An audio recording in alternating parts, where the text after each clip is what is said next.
Depuis le temps que j'entendais parler de la ville de Détroit, dans le Michigan, aux États-Unis d'Amérique, Manu Donati, mon premier adjoint, m'avait convaincu d'y aller. Le film Demain nous parle de Détroit, c'est une véritable source d'inspiration pour les citoyens qui prennent en main le devenir de leur cité. Me voilà arrivé dans cette ville, comme au milieu de nulle part. Beaucoup de gens sourient. Avec mon charabia, ils comprennent que je suis français. C'est un autre Français, Antoine Lamotte de Cadillac, qui avait construit leur ville en 1701. Un visionnaire, il avait tout compris. La rivière Détroit faisait le lien entre le Canada et les États-Unis. L'industrie automobile y avait installé son empire, avec Ford, Chrysler, General Motors et la célèbre Cadillac qui rendait hommage aux Français. L'industrie de masse avait fait exploser la démographie de la ville, mais avait eu aussi pour conséquence les émeutes raciales et la pollution de l'eau et de l'air. Les empires qui se croyaient invincibles, intouchables, se sont soudainement effondrés pour laisser place à un paysage apocalyptique.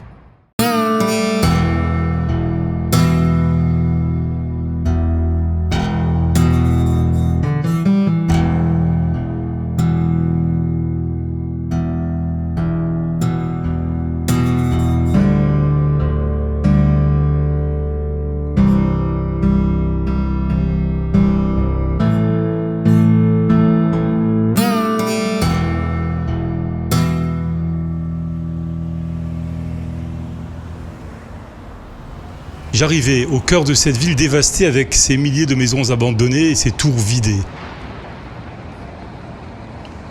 De manière étonnante, on apprécie par-ci, par-là, les espaces de verdure, les jardins publics, les centres commerciaux qui renaissent, qui se réinventent, ou les lieux culturels improvisés comme ce théâtre en plein air. Les grandes tours vides contrastent avec les nouvelles tours de 73 étages qui donnent le vertige aux habitants, rescapés d'une population qui avait été divisée par 3, qui avait perdu 400 000 emplois. Je me dirige vers le 7432 Bruce Street, à la périphérie de la ville. Les cellules des commerces sont vides. Les bureaux et les tours sont désertés. Les maisons abandonnées, plus encore qu'au centre-ville. Une dame, retraitée de l'armée américaine, vient chercher ses légumes à la ferme urbaine. Elle me parle de Paris, de la France. Ici, il y a des vergers avec plus de 200 arbres fruitiers. On y découvre un jardin sensoriel pour les enfants, un café associatif, un centre éducatif. On fournit plus de 22 tonnes de produits frais gratuits à 2000 foyers. La dame me présente Michaël. C'est un militant de MUFI. Je traduis initiative de ferme urbaine du Michigan. À Détroit, il y en a 1600. Michaël est un homme dynamique, mais il est survolté. Il est très en colère contre le système qui a mis sa ville en faillite. Il me demande le traducteur pour m'expliquer chaque étape de la visite. J'essaie de comprendre comment l'association récupère le matériel des maisons incendiées pour en faire des tables et des chaises. Il me montre comment il arrose les jardins avec le réseau des eaux de la municipalité. Il me montre très fièrement comment les jeunes travaillent ensemble, sans distinction, sans préjugés.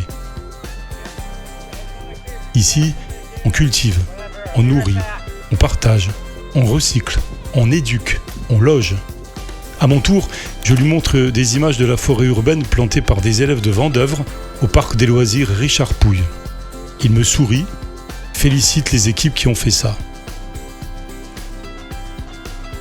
Des questions se posent désormais. Michel est méfiant envers les investisseurs qui reviennent au centre de sa ville. Comment éviter les erreurs du passé ? Comment créer les conditions pour une ville résiliente ? La ville de Détroit s'est engagée dans le concept des villes qui se suffisent à elles-mêmes, dans le Fab Lab ou dans le Do It Yourself, fais-le toi-même. Voilà, c'est la fin de ma visite. Je quitte tranquillement la ville des Jackson 5, Iggy Pop, Eminem et Joe Louis. La ville de Détroit a une devise. Nous espérons des temps meilleurs et nous renaîtrons de nos cendres.